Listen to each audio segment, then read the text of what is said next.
kulankani ay wada yeesheen guddida nabadgelyada ee gobolka Togdheer gudoomiyaasha heerarka kala duwan ee maxkamadaha xeer ilaalinta iyo hoggaanka saddexda xisbi qaran ee gobolka Togdheer ayaa lagu gorfaynayay sidii ammaanka gobolka loo ilaalin lahaa sidoo kalena amarro ay u soo saareen guddida nabadgelyada ee gobolka Togdheer ay u fari lahaayeen mas'uuliyiinta asxaabta ee heer gobol taliyaha qaybta booliska ee gobolka Togdheer gaashaanle dhexe Cabdi Cali Xayd barasaabka xigeenka mudane Daljir iyo barasaabka gobolka Master Ramaax oo kulankani ka hadlaya si isku mid ah amaamirta ay soo saareen guddida fulinta waxaana hadaladoodii kamid ahaa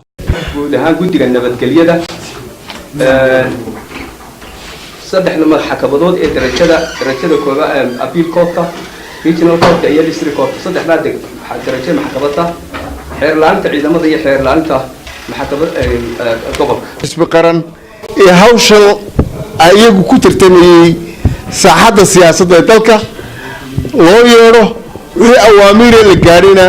oo barasaabku halkan ka soo jeedin doono ee guddiga nabadgelyadu gaadhay go'aamada khuseeya xisbiyada shir dheer oo maalmaha ay ku jireen guddida nabadgelyadu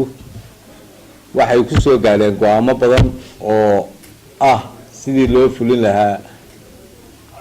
awaamirta madaxweynaha ee ku waajahan xilligan aynu ku jirno iyo hawshii joogtada ahayd ay ugu horeysan nabadgelyadu sidii loo dardargelin lahaa iyo u diyaar garowga howlaha inagu soo fool leh ee sidii gacan loo siin lahaa komishanka qaranka iyo habsami u socodka doorashada geesta kale waxa iyaguna soo dhaweeyay hoggaanka saddexda xisbi qaran ee gobolka Togdheer iyo gudoomiyaha maxkamadda Arcafaanka oo ka hadlayay afka garsoorka oo si wadajir u soo dhaweeyay amaamirtan ay soo saareen guddida nabadgelyada ee gobolka haddana anagu haddaanu maxkamadaha nahay waxaanu ballan qaadanaa wixii sharcina farayo ee amniga khuseeya inaan kala qayb qaadano ayaanu ballan qaadanaa waxaan ahay gudoomiyaha gobolka Togdheer ee xisbiga Wicid Saacad Abdiboos baa magacayga la yiraahdaa maanta barasaabka iyo guddiga nabadgelyada iyo maxkamadahan waa kula yeelanay xarunta gobolka Shir runtii shirkaas wuxuu daaranaa in nabadgelyada si guud looga wada shaqeeyo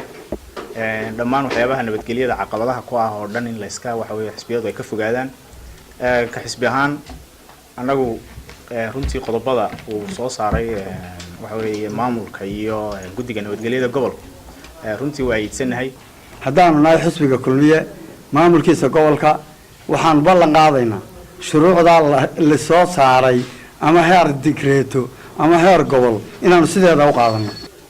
qaraar baa laga soo saaray qaraarka anagu ku xisbi ahaan wixii nagaga aadan waanu aqbalaynaa saa runtiina anagu waxaanu shalay baan balyeynay madaxweynaha jamhuuriyadda Somaliland qaraarkii uu soo saaray waanu soo dhaweynay aad iyo aadna waanu ugu shaqayn doonaa waanu ku dabageli doonaa cid kastaba oo waxaanu ka tirsanana horeba waanu u soo hadli jiray ciidanka booliiskana wada shaqayn fiican baanu leenahay